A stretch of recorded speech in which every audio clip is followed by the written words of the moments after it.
ሀባሾች ኡስታዝ ጋር ባደረግነው ውይይት ላይ ሚስባን አስታወሳችሁት? ሚስባ እንግዲህ ቀንደኛው አብያ ነበረ። ከሀባሾቹ ጋር ስንወያያየና ያ ቶፒክ ሀባሾቹን ዋብዮች በጣም እንደሚመታቸው ሲያቅ ከዛ ከነኛ ጋር እንትን ስንል አንተ ትገባለህ ሲባል ዛሬ አልፈልግም የነሱን ነው መቀበለው አለ። ትዝ አለኝ። እፎይ ያኔ የሆነ ሰው ነው የሚለው አካውንት የኔ ነው አዘግተውብኛል። ላይቭ እንዳልገባ ማን እንዳዘጋብኝ ባላቅም ማለት ነው። ሰው ነው የሚለው አካውንት የዛን አንተ አልነበርክም። ከአንተ ያልነበርክ ቀን ነው ሚስባን አወቀው። ምን አለ መሰለህ ሙዲን አንዴ ትቀጥላለህ እና እሱን ያልኩት ሀባሾች ከእነሱ ጋር እንትን ያንለት አልቀበል እንትን አለም አለ። የራሴን አላስኬድም አልፈ የእነሱ ይሻለኛል አለ። ኤኔስ ቀጥል ክርስቲያንና እንመለሳለን። ሙዲን አንዴ በተናገረው ላይ ሼክ ኤልያስ የሚሉትን እስኪ እንስማና የሚል የለም አይነት ነገር ንግግር ስለተናገረ ማለት ነው። ያ እዚህ ውስጥ እንዳትገቡ አላህ እጅ የለውም እግር የለውም አትበል። ተአደብ አላህ ያዘ ወጀል ቁርአኑ እያለ እዚህ ውስጥ ገብተህ የምትዋሽ ከሆነ በማታውቀው ነገር እየገባህ ነው ያለው። ቁርአኑ ያለውን ተቀበል። ሰሚዕና ወአጣዕና ዲን ማለት ይሄ ወይስ የአላህን እጅና እግር ሄደህ አረጋግጠህ ፕራክቲካሊ እጅህን አሳየኝ እግርህን አሳየኝ ማለት ነው የፈለግነው? ይሄ እኛ ማንነት አይደለም። ነብዩ የነገሩን ተቀበል፣ ቁርአን የነገረን ተቀበል፣ እሰየው አለቀ። ከዚህ ያለፈ ሌላ ውስጥ የገባ እንደሆነ የአንተ እውቀት የማይዘልቅበት ቦታ ነው። የውመ ዩክሸፉ አን ሳቂን ማለት ምን ማለት ነው? የአላሁ ስብሓነሁ ወተዓላ ባቱ በሚከፈትበት ዕለት ቁርአን እኮ ነው ያለው። አዩ ሳቂን ሀዛ ሳቁላሂ ዐዘ ወጀል ቢሆኑ ይመጣና ሲቀባዥር አይ መጃዝይ ነው ሐቂቅይ አይደለም። መን አንት መጃዝይ ነው ሐቂቅይ ነው ብለህ ልትፈስልልን ዘንዳ ሐቂቅይ ነው ብለው ነብዩ ነግረው ሐቂቅይ ነው ብለው ኢብኑ አባስ ፈስረውልን አንተ ስታበቃ መጥተህ ከኢብኑ አባስ በልጠህ ከነብዩ በልጠህ መጃዝይ ነው ብለህ ታብራራለህ። መጃዝይ ብሎ ማለት መንፈስ ማለት እንደው መንፈስ የሌለው መንፈስ ነው የሚል አላህ ሐቂቅይ ብሎ እውነታ ነው ብሎ እየነገረን መንፈስ ነው። የአላህ እጅ መንፈስ ነው። የአላህ ፊት መንፈስ ነው። የአላህ ዛቱ መንፈስ ነው። የአላህ እግሩ መንፈስ ነው። ያ ሐቢቢ ነቢያችን ሰለዋቱ ረቢ ወሰላሙ አልነገሩም? ጀሃነም ሀል ሚን መዚድ ትላለች አሉ። እስማ ጀይደን ይሻለናልና እንደዚህ ውስጥ ገብቶ የሚዋዥቁ ሰዎች ስላሉ ብዥታ እንዳይፈጥሩባቸው ተሳስቶ የሚያሳስት አይጠፋምና አላሁ ጀለ ወዐዝን ሀል ሚን መዚድ ትላለች። ጀሃነም የሚጨመር የለም አልሞላሁም ትላለች አሉ። ጀነትም ሀል ሚን መዚድ ትላለች አሉ ነቢዩ ሰለላሁ ዐለይሂ ወሰለም። ለጀነት አላሁ ረቡል ያኔው ሹፍ እስላማችን ምን አይነት ፍትሃዊ እንደሆነ አዲስ ፍጡር ፈጥሮ ይሞላባታል አላሉ ነብዩ ሰለላሁ ዐለይሂ ወሰለም። ታዲያ ምን አሉ? ሰየድዑ ቀደመሁ ሸሪፍ ዐላ ወሰጢ ጀሃነም ክብር እግሩን አላህ ጀሃነም አናት መሃሏ ላይ ያረግባታል ይረግጣታል አሉ ነብዩ ሰለላሁ ዐለይሂ ወሰለም። ثم تقول قتن قتن قتن በቃኝ በቃኝ በቃኝ ትላለች። واضح ስለዚህ እንጥለዋለን ምንም አንለውም እኛ ኢንሃው በዚህ ጉዳይ ነከደ ሜቢ አሁን ማይክን አንስተ ተቀበለዋለህ የዚህን ኡስታዝ አስተምሮ እኔ ያው ምናልባት እስካሁን ድረስ ሰምቼውና ሲባልም ሰምቼው ማላውቀው ነገር ነው። ለምሳሌ አሁን እየሰማሁኝ ያለሁት ገብተዋል። ግን እኔ እስካሁን ድረስ ሙዲን ስለዚህ እስካሁን ታዲያ አላህ ከአርሽ በላይ ነው ስትለን የነበረው በምኑ ነው? አላህ ከአርሽ በላይ ነው። ኢነላህ አላል አርሽ ኢስተዋ ይላል ቁርአኑ ላይ ማለት ነው። እሱን ደግሞ እሱ ከአርሽ በላይ ቁርአኑ ስላለ ምኑ ነው ከአርሽ በላይ? ኢነላህ አላል አርሽ ኢስተዋ አላህ ሰባተኛው ሰማይ ላይ ከሰባተኛ ሰማይ በላይ ነው ያለው። ምኑ አላህ በቃ ምንነቱ ማለት ነው። ምንነቱና ማንነቱ ኦኬ። ምንነቱና ማንነቱ ከሌሊቱ 1/3 ሲወርዳል ብለህ ታምናለህ? ምክንያቱም ቁርአን ላይ አስቀምጦታል። ሐዲስ ላይ መልካም ሐዲስ ላይ አስቀምጦታል። ሐዲስ ከሌሊቱ 1/3 የሚወርድ ከሆነ ከአርሽ በላይ ከሆነ አካል የሌለው ነገር ወረደ ወጣ ሊባል ይችላል? አካል የሌለው ነገር ወጣም ወረደም ማለትም አንችልም። ነገር ግን እሱ ለምሳሌ እኔ አላህ አንድ ነው ብሏል አይደለ? አይወልድም አይወለድም ብሏል አይደለ? ያልወለደና ማይወለድ አምላክ ደግሞ እጅ እግር አለው ብዬ አልልም። ማለት እስከዛሬም ድረስ ሰምቼም አላውቅም። ገና አሁን መስማቴ ነው። ማለት ምን አገናኘው? አለመውለዱ ከአካሉ ጋር ምን አገናኘው? ምኑ ከምን ያገናኘው? በእናትህ አለመውለዱ ከአካሉ ጋር እጅ አለው እግር አለው ከሚለው ጋር ነው እኔ እያያዝኩት ያለው እኮ። ምን ወረደ ካልኩ እኮ ኦኬ፣ ምንድነው? ምኑ ነው የወረደው ታዲያ? እሱ ራሱ ምንነቱና ማንነቱ ነው ወደ አንደኛው ሰማይ ሊወርድ የሚችለው። ምንድነው እሱ? ምኑን ነው ሪፈር እያደረክ ያለው? ማንነቱ እሱ ራሱ ነው የሚያውቀው። ምን ማለት ነው? ምንድነው እሱ ማንነቱ ስትል ምኑ?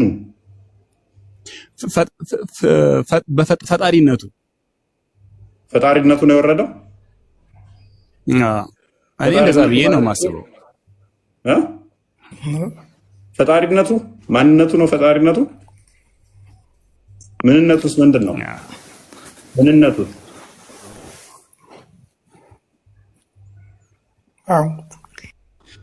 ፈጣሪነቱ ማንነቱ ከሆነ ምንነቱስ ምኑ ነው የሚወርደው? ከዛ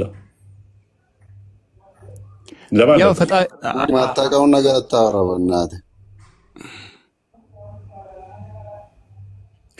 ሲጀመር እንትና ምንነት በራሱ አለማንነት አለ። ሚኒንግለስ ነው የሚያወራው ነገር። ለምን መሰለህ ሙዲን ለምን አጣብቂኝ ውስጥ እንደገባ ታውቃለህ? የክፍለ አካላት ችግር እንደሚያመጣ ስለተረዳኸው ከሱ ለማምለጥ ሞከርክና ከዋብያው አቂዳ ትንሽ ፈቀቅ ለማለት ሞከርክ። እንዴት ነው እሱ? በክርስትናው እንትን አለ ጾም ነውና ከመረቁ ብቻ አድርጊልኝ አይነት፣ ስጋውን አልፈልግም ጾም ነው ከመረቁ አድርጉልኝ ይባላል። እንደዛ አደረከው።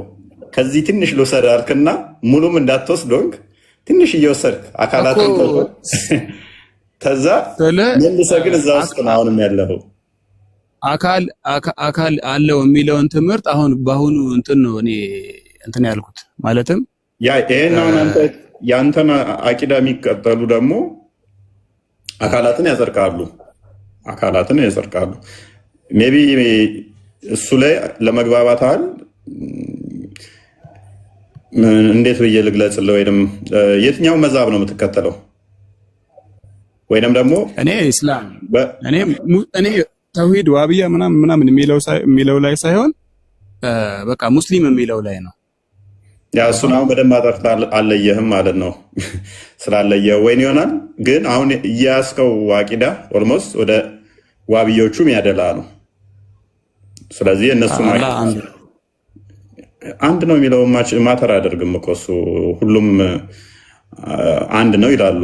አንድ የሚለው ግን ዲፋይን መደረግ አለበት። ለምሳሌ ዋብያዎች አንድ ነው ብለው ተውሂድን መልሰው በሶስት ይከፍሉታል። አላህ አንድ ስም ነው ያለው።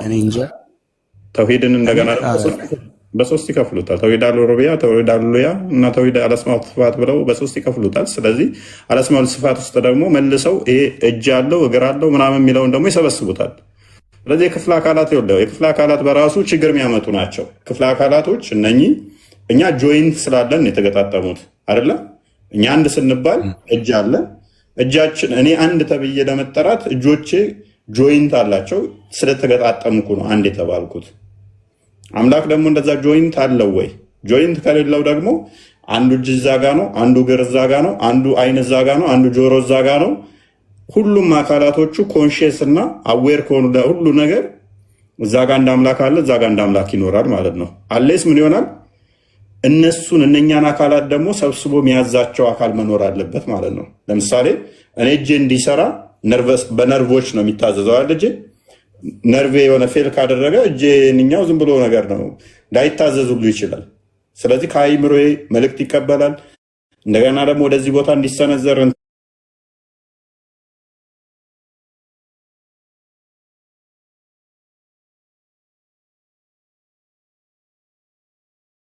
ናቸው የአምላክ ባህሪን የያዙ ነው መልሰው ደግሞ አንዱ አንዱን የሚገዛው ይሆናል ማለት ነው። እነኚህ ደግሞ እጅግ መዓት አካላትን ይሆናሉ። አሌስ ምን ብለህ ማመን አለብህ? እንደ ሰው ነው ብለህ ማመን አለብህ። እንደ ሰው ካልሆነ ግን እጁ መስማት ይችላል፣ ማየት ይችላል እጁ፣ ወይንስ አይኑ ብቻ ነሽ የምታየው፣ ጆሮ ብቻ ነው የምትሰማው? እንደዛ ከሆነ አላህ ጉድለት አለበት ማለት ነው። የኔ እጅ አይሰማም፣ ከነካኸው ብቻ ሴንስ ያደርጋል፣ ማየት አይችልም እጄ።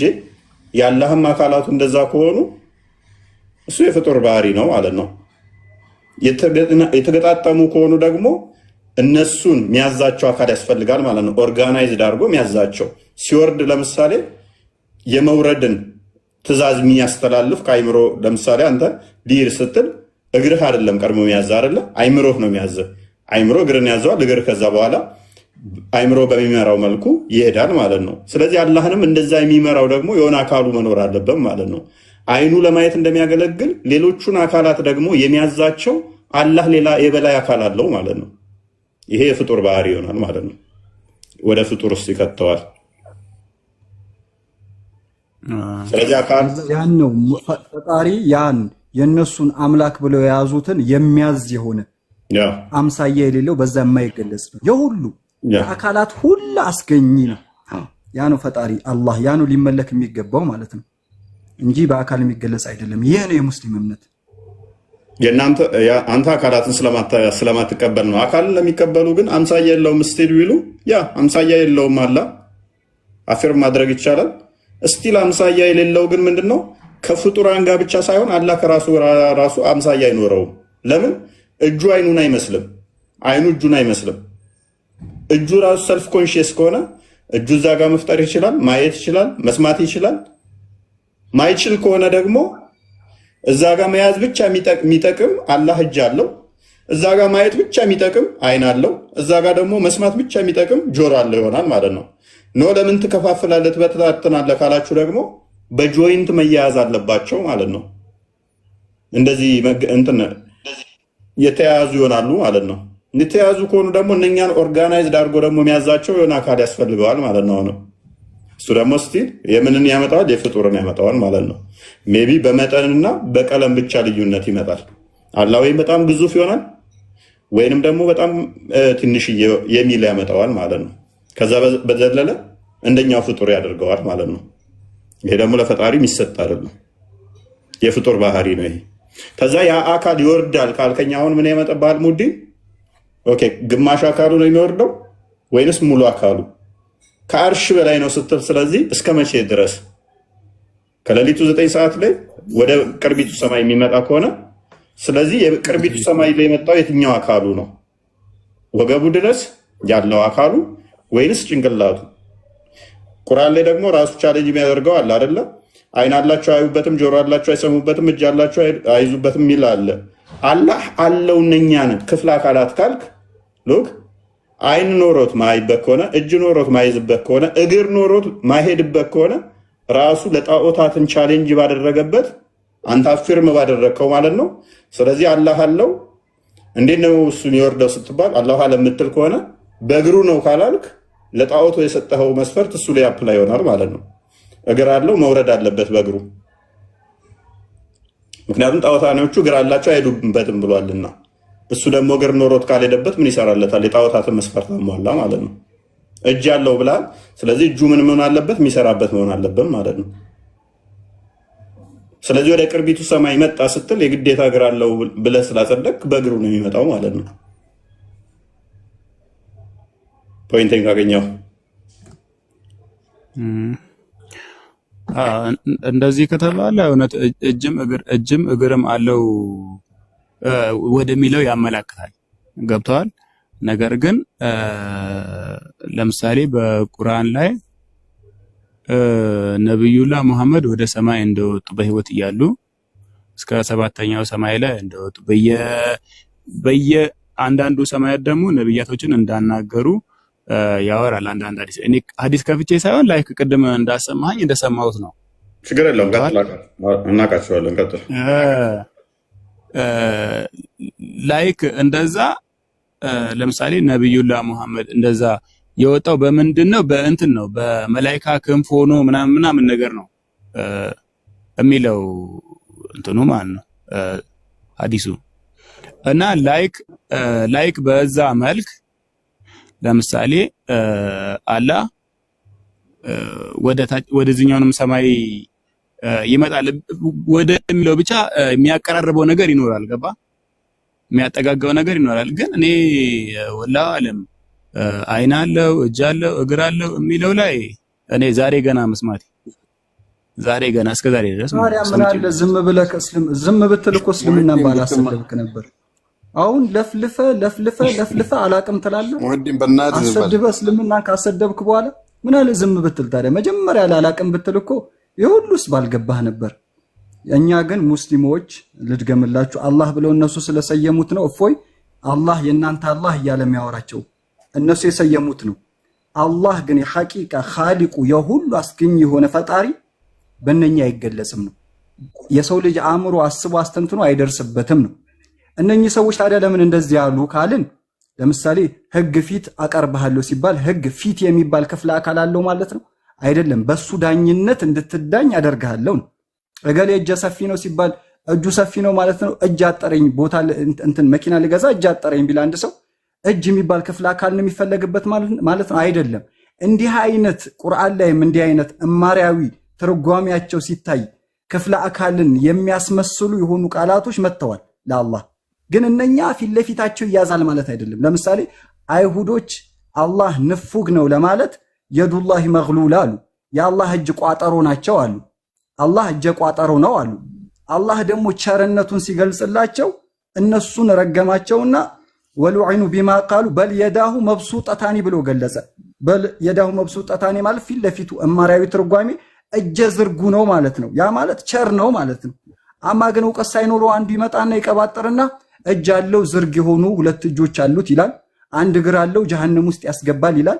ከዛ ቁርአን ነው የሚለው ብሎ መልሶ ደግሞ እስልምናን ወክሎ ለመወያየት ይመጣል። መጨረሻ ላይ አእምሮአዊ ማስረጃ እየተሰጠው ዝም ሲያስብሉት ደግሞ እንደ እፎይ ለምሳሌ እኛም እንወያየዋለን። እፎይ ብቻ ሳይሆን በአላህ ስም የሚነግድ የሆነን አላህ እንዲህ ነው እያለ ለአላህ እጅ አለው እግር አለው አይን አለው እያለ የሚያመልክ ሰው ቁርአኑንም አልተከተለም ሐዲሱንም አልተከተለም፣ እስልምና ውስጥ ቦታ የለውም። ይህ የሙስሊሞች እምነት ነው። እኔ ሳወራ እኔ እንደሚመስለኝ እያልኳቸው ግን በደንብ እስላም ወክዬ ነው ማለት ያ ሜቢ ሙዲንንም አትጫኑትና